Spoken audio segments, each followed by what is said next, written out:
जब से UGC act आया है उसके बाद से पूरे देश में चर्चाओं का बाजार गर्म है। लगातार विरोध प्रदर्शन हो रहे हैं और लगातार लोग इस पर अपना आक्रोश दर्ज करा रहे हैं। और इसी बीच प्रयागराज में भी ये आक्रोश देखा जा रहा है। कि प्रयागराज में भी सवर्ण समाज के लोग धरने पर बैठे हुए हैं और इस पर अपना विरोध दर्ज करवा रहे हैं। कहा यह जा रहा है कि आखिर ये एक तरफा कानून क्यों?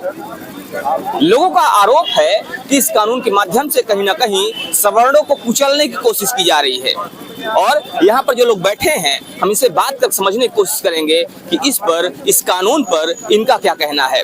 आइए बात करते हैं इस कानून को लेकर और समझते हैं कि आखिर इस कानून का इतना विरोध क्यों। क्या नाम है आपका? शैलेंद्र मिश्रा, अध्यक्ष ब्राह्मण परिषद उत्तर प्रदेश। जी शैलेंद्र जी, जिस कानून की बात हो रही है, जिस यूजीसी एक्ट की बात हो रही है, उस यूजीसी एक्ट को लेकर आपका क्या मानना है? क्यों इतना विरोध हो रहा है इसका?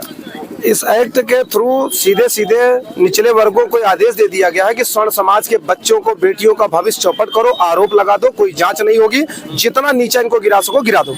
सीधे हमारे अभी तक SC ST जैसे मुकदमा माननीय मोदी जी 2014 में अध्यादेश ला के लागू किए थे, हम लोग बर्दाश्त कर रहे थे, पर अब बात हमारे बच्चों की, हमारे भविष्य पे आ गई है, तो ये बिल्कुल कतई बर्दाश्त नहीं होगा। और आदरणीय मोदी जी से मैं कहना चाहूंगा, जिस विश्वास जिससे साथ हम आपको पूर्ण बहुमत की सरकार दे भी सकते हैं, तो उसी विश्वास के साथ आपको गुजरात वापस भेज भी सकते हैं। तो इसलिए मेरा निवेदन है कि ऐसे गंदे कानून, आप हिंदू जोड़ो यात्रा कराते हैं, राष्ट्र और धर्म के नाम पे आपकी सरकार आई थी और आप हिंदुओं को, पहले की सरकारें हिंदू मुस्लिम करती थी, पर आज आपकी सरकार हिंदुओं को 3 भागों में बांट दिया। SC ST OBC स्वर्ण 3 विभाजन कर दिया है, आपने हिंदुओं को बांट दिया और आप हिंदू जोड़ों की बात करते हैं। इसको कतई नहीं बर्दाश्त किया जाएगा और हमारे साथ, हमारे बच्चों के, हमारे भविष्य के साथ खिलवाड़ कतई हम बर्दाश्त नहीं करेंगे। तो कहा यह जा रहा है कि हम अपने बच्चों के भविष्य के साथ खिलवाड़ बर्दाश्त नहीं करेंगे, लेकिन जैसा आप कह रहे हैं मोदी जी हिंदुत्व की बात करते हैं, मोदी जी हिंदुत्व को बढ़ाने की बात करते हैं, उन्होंने राम मंदिर बनाने की बात कही है, तो मोदी जी तो राम मंदिर बना रहे हैं, हिंदुत्व का कार्य कर रहे हैं, इस पर क्या कहेंगे? मोदी जी ने राम मंदिर नहीं बनाया, राम मंदिर हमारी न्यायपालिका ने, सुप्रीम कोर्ट ने बनवाया। अगर मोदी जी राम मंदिर बनाते तो मोदी जी जिस समय 2014 में पूर्ण बहुमत की सरकार आई तो उनको सबसे पहला लगा कि हम अध्यादेश ला के SC ST लागू करें।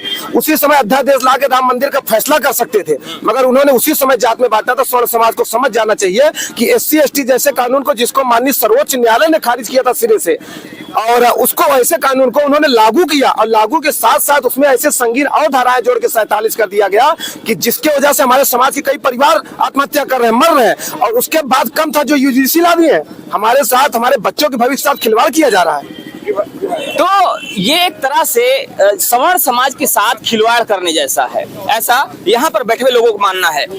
मोदी जी सवर्ण समाज के द्वारा ही कहीं ना कहीं दिखाई जा रहा है कि सवर्ण समाज उनका कोर वोटर माना जाता है, फिर आखिर उनके साथ ऐसा भेदभाव क्यों?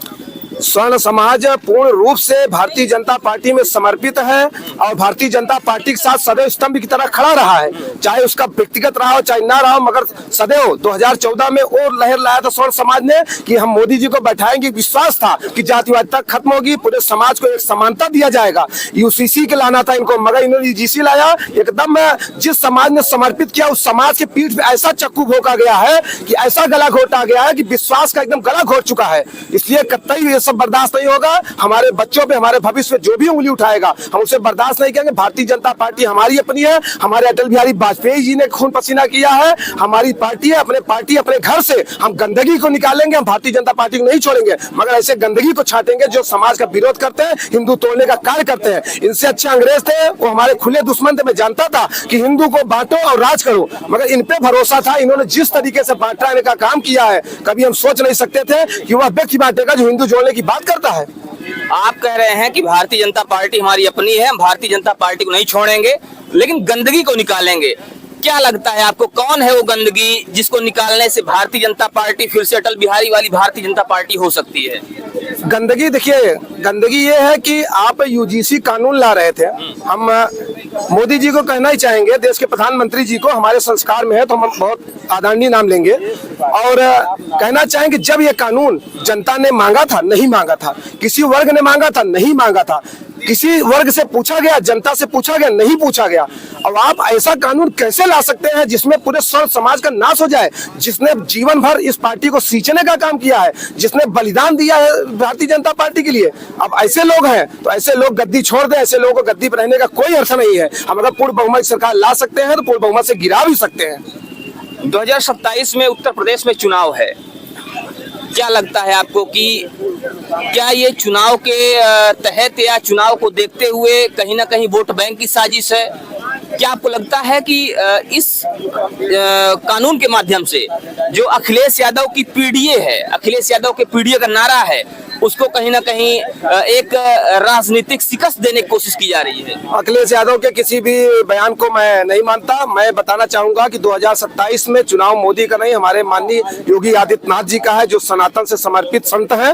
और कहीं ना कहीं माननीय योगी जी को भी बदनाम करने का प्रयास चल रहा है। इतने हम लोग नहीं है निकम्मे, हम लोग जानते हैं, हम लोग समझते हैं, इतना विवेक ईश्वर ने दिया है। कहीं ना कहीं माननीय योगी जी को बदनाम करने का प्रयास केंद्र से लेकर नीचे स्तर तक किया जा रहा है। चाहे माघ मेला में शंकराचार्य की विषय रहा हो, कहीं ना कहीं बदनाम किया। तो हम लोग इतने नहीं है, हम लोग अपने बाबा जी के साथ खड़े माननीय योगी आदित्यनाथ जी को, उनको उसी शिखर पे बैठाएंगे और जहां कहेंगे उनके साथ तन मन धन से हमारा स्वर्ण समाज पत्र बैठा है, क्योंकि उनको पता है कहीं ना कहीं बदनाम करने की साजिश चल रही है उनके खिलाफ। आप कह रहे हैं कि योगी जी को आप शिखर पे बिठाएंगे, 2027 फिर से योगी जी को ले आएंगे। आज यहाँ पर आप विरोध कर रहे हैं, तो विरोध कर किसका रहे हैं आप? विरोध हम इस कानून का कर रहे हैं और विरोध केंद्र में बैठी सरकार का कर रहे हैं कि जिस पे भरोसा था, जिसने हमें छला है, हम विरोध उसका कर रहे हैं। हम इस कानून को नहीं, यूजीसी संस्था को ही पूर्ण रूप से निरस्त करने की मांग करते हैं। आप यूजीसी संस्था को, यूजीसी कानून को निरस्त करने की मांग कर रहे हैं, लेकिन कहीं ना कहीं इस कानून के पीछे तो वही लोग जिम्मेदार है जो भारतीय जनता पार्टी से जुड़े हुए लोग हैं। ये केंद्र की रणनीति है, ये प्रदेशों की नहीं है। ये कानून केंद्र लाई है, तो हम अपने इसमें किसी भी तरह अपने बाबा जी को गलत नहीं ठहराते हैं। और उन्होंने कोई ऐसा काम आज तक नहीं किया। जब वो भी करेंगे, हमने क्या कहा कि भारतीय जनता पार्टी हम नहीं छोड़ेंगे, हम गंदगी को साफ करेंगे। गंदगी हमारे बाबा नहीं है। बाबा जी कहीं ना कहीं अगला प्रधानमंत्री का चेहरा है, हम सब उनको मानते हैं। उनको जिस तरीके से बदनाम करने का प्रयास नीचे स्तर तक किया जा रहा है, उस पर भी थोड़ा सा उनको भी संज्ञान लेने की आवश्यकता है। और भारतीय जनता पार्टी के साथ स्वर्ण समाज था, है और रहेगा, पर हम ऐसे लोगों के साथ नहीं है। आप भारतीय जनता पार्टी के साथ हैं, आप कह रहे हैं भारतीय जनता पार्टी के साथ स्वर्ण समाज था, है और रहेगा।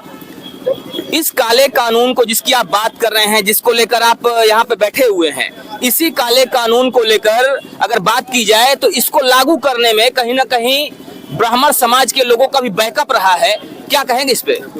मौका परस्त नेताओं और मौन नेताओं का बहिष्कार करे समाज। मैं ये कहना चाहूंगा समाज से कि जो भी मौका परस्त और मौन नेताएं हैं, उनको बहिष्कार करिए। चुनाव में जब वो आपके दरवाजे पे आए तो उनको कड़ी तरीके से जवाब दीजिए। तो कहा यह जा रहा है कि चुनाव में जब वो आपके दरवाजे पर आए तो कड़े तरीके से जवाब दीजिए, लेकिन आप कह रहे हैं कि हम भारतीय जनता पार्टी को सपोर्ट भी करते हैं, छोड़ेंगे भी नहीं और जवाब भी देंगे, विरोध भी करेंगे। कैसे संभव है? जी बिल्कुल विरोध करेंगे। जो गंदगी है उनको हटाने का हम कार्य करेंगे बस। तो यहाँ ये कहा जा रहा है कि जो भी गंदगी है, गंदगी को हटाने का काम करेंगे। भारतीय जनता पार्टी हमारी अपनी है, भारतीय जनता पार्टी को नहीं छोड़ेंगे और योगी आदित्यनाथ को हम एक बार प्रधानमंत्री पद के दावेदार के रूप में देखना चाहते हैं, उनको प्रधानमंत्री बनाएंगे। आपका क्या कहना है इस पे? देखिए, मुझे प्रधानमंत्री उसको बनाना है जो इस देश के अंदर समभाव लेकर आए। इस देश में इस सरकार को, एक तरफ ये सरकार बात करती है सामाजिक समरसता की और दूसरी तरफ ऐसा कानून लेकर आती है जो घोर जातिवादी कानून है। आप समझिए कि इस कानून के तहत एक व्यक्ति, एक वर्ग को केवल शोषण वर्ग माना गया है और एक को मान लिया गया शोषित। मतलब जो सवर्ण है वो डिसाइडेड है कि वो शोषण वर्ग है, वो समाज का शोषण करेगा, उसके खिलाफ शिकायत होगी, उसको जेल भेजा जाएगा, उसको यूनिवर्सिटी कॉलेज से बाहर कर दिया जाएगा। उसको बोलने तक का अधिकार नहीं होगा, वो किसी से अपनी शिकायत नहीं कर सकता। बिल्कुल, वो कहीं पे शिकायत नहीं कर सकता। उसके साथ अन्याय हो रहा है, वो अपने अन्याय का, अपने दुख का, दर्द को भी नहीं बता सकता। ये सरकार लेकर आई है जिसको इन्हीं सवर्णों ने अपने खून पसीने ने सींचा है। 2 सीट से लेकर 320 सीट तक लेके गई थी, वही सवर्ण लेके गए थे और उन्हीं खिलाफ ये कानून लेकर आई है। आपको क्या लगता है कि इसके पीछे कौन जिम्मेदार है? जैसे अभी आपके राष्ट्रीय अध्यक्ष जी कह रहे थे कि हम भारतीय जनता पार्टी को छोड़ेंगे नहीं, हम योगी जी को प्रधानमंत्री बनाएंगे। योगी जी को प्रधानमंत्री बनाना ठीक है, लेकिन इसके पीछे आप जिम्मेदार किसको मानते हैं? देखिए, मैं राष्ट्रीय परशुराम सेना ब्रह्मवाहिनी का राष्ट्रीय अध्यक्ष हूँ और देश भर में मैं आंदोलन कर रहा हूँ। और इस सरकार, भाजपा की जो सरकार है, चाहे वो सेंट्रल में बैठी हो चाहे प्रदेश में बैठी हो, और जितने भी सवर्ण नेता हैं जो मंत्री मुख्यमंत्री बने हैं, किसी ने इस कानून का विरोध नहीं किया है। सबने मौन सहमति दी है। ये स्थिति वही है कि जब महाभारत का युद्ध हुआ था तो जो मौन सहमति धर्म का दे रहे थे, द्रोणाचार्य, भीष्म और कर्ण सब मारे गए थे। तो हम किसी भी तरह से ये जो सवर्ण विरोधी, जो हमारी जातियों के सवर्ण नेता हमारे वोट पे बनते हैं और वहां पे जाकर के मौन सहमति दे रहे हैं, उनके हम विरोध में हैं। अगर ये कानून वापस नहीं होगा तो इनको गद्दी से उतारने का काम हम सवर्ण के लोग करेंगे। तो गद्दी से उतारने का काम आप करेंगे, लेकिन यहाँ पर प्रश्न ये है कि आप भारतीय जनता पार्टी के विरोध में है कि नेताओं के विरोध में है, और 2027 चुनाव भी आने वाला है। 2027 चुनाव को देखते हुए आप किसको सपोर्ट करने वाले हैं? ब्राह्मण समाज की बात करें, सवर्ण समाज की बात करें, सवर्ण समाज किधर जाने वाला है? जो सवर्ण समाज का साथ देगा। अब समय आ गया है कि जब आप चिल्ला करके ये कहते हो कि आरक्षण नहीं खत्म होगा, जब आप ये बात चिल्ला के कहते हो तो आप चिल्ला के ये बात भी कह सकते हो कि हम सवर्णों के साथ हैं। अब सवर्ण इस बात का इंतजार करेगा कि इस देश की राजनीतिक पार्टी में से कौन ऐसा चेहरा है जो ये कहे कि सवर्ण के साथ है। सवर्ण 35% है और ये डिसाइडर होता है, जिसके साथ जाता है उसकी सरकार बनती है। उत्तर प्रदेश की धरती में मैं बैठा हूँ, ये उत्तर प्रदेश धरती के 30 सालों का इतिहास रहा है। जिनके साथ सवर्ण गया है उन्हीं की सरकार बनी हो, चाहे वो मायावती, चाहे वो अखिलेश यादव और चाहे योगी आदित्यनाथ जी आज बैठे। तो कहीं ना कहीं बताने की कोशिश की जा रही है कि सवर्ण 35% है, वो किंग मेकर है। जिधर वो जाएगा उसकी सरकार बनेगी और जिधर से हटेगा वो सरकार गिर जाएगी। क्या माना जाए? मायावती भी ब्राह्मण समाज की बात करती हैं, तो 2027 क्या मान लिया जाए कि ब्राह्मण समाज या सवर्ण समाज मायावती की तरफ रुख करने वाला है? देखिए, आज इस कानून के खिलाफ किसी भी सरकार और विपक्ष में बैठा, इस देश की विडंबना है कि विपक्ष के लोग भी इस कानून के खिलाफ नहीं बोल रहे हैं। उनको भी अपने वोट बैंक सकने का डर सताता है। तो इसके खिलाफ जो बोलेगा और जो ये खुल के कहेगा कि नहीं मैं यहाँ ब्राह्मण ठाकुर बनिया लाला के साथ है, इनके खिलाफ अत्याचार नहीं करेंगे, इनको सताया नहीं जाएगा, इनको सुरक्षा प्रदान की जाएगी, सवर्ण समाज उसी के साथ होगा, वो कोई भी किसी भी जात का नेता हो। लेकिन जो सवर्णों की हितों की बात करेगा, जो ब्राह्मणों की हितों की बात करेगा, जो ठाकुर बनिया लाला की हितों की बात करेगा, सवर्ण समाज उसी के साथ होगा। तो कहीं ना कहीं इशारों इशारों में एक बात स्पष्ट कर दी गई है कि वो किसी भी जाति का हो, ब्राह्मण समाज उसके साथ जाएगा, सवर्ण समाज उसके साथ जाएगा।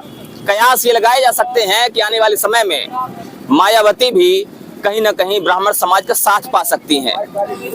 दिल्ली के जेएनयू में नारे लगाए जाते हैं ब्राह्मण समाज खिलाफ, वैश्य समाज खिलाफ, सवर्ण समाज खिलाफ। क्या कहना है इस पे? मैं वो जो लोग, वो बेधर्मी लोग जो ब्राह्मण खिलाफ नारे लगाते हैं कि ब्राह्मण बनिया भारत छोड़ो, आज इस 21वीं सदी में जी रहे हैं।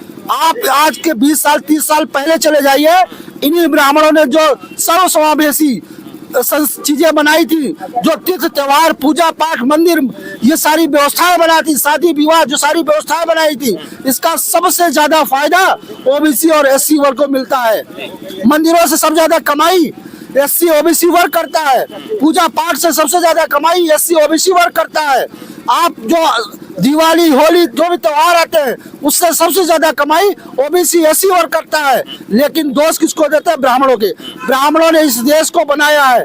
ब्राह्मण अगर चाहता तो आज की बात छोड़ दीजिए, मैं 500 साल 200 साल पुरानी बात अगर करूं, आचार्य चाणक्य ने जब घनानंद का नाश किया था तो चाहता खुद राजा बना, लेकिन वो खुद राजा न बनकर पिछड़े को राजा बनाया था। तो ब्राह्मण तो हमेशा सर्वे भवन्ति सुखिनः की बात करता है, विश्व के कल्याण की बात करता है, और उन्हीं को कहा जाता है कि ब्राह्मण बनिया भारत छोड़ो। जिस दिन ब्राह्मण बनिया भारत छोड़ देंगे, इस देश के अंदर कुछ बचेगा ही नहीं। इस देश का बनाया हुआ सब कुछ ब्राह्मण बनिया ठाकुर लाला का ही है।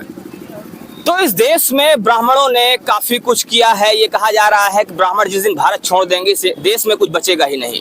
फिलहाल देखने वाली बात होगी कि आने वाले समय में अब इस काले कानून को लेकर क्या नया निर्णय सामने आता है। क्या ये कानून हटता है या इस कानून को लेकर फिर से एक नया अध्यादेश लाया जाता है? फिलहाल इस पर आपका क्या मानना है, आप भी हमें जरूर बताइएगा। बने रहिए हमारे साथ खबरों को अपडेट के लिए। जय हिंद।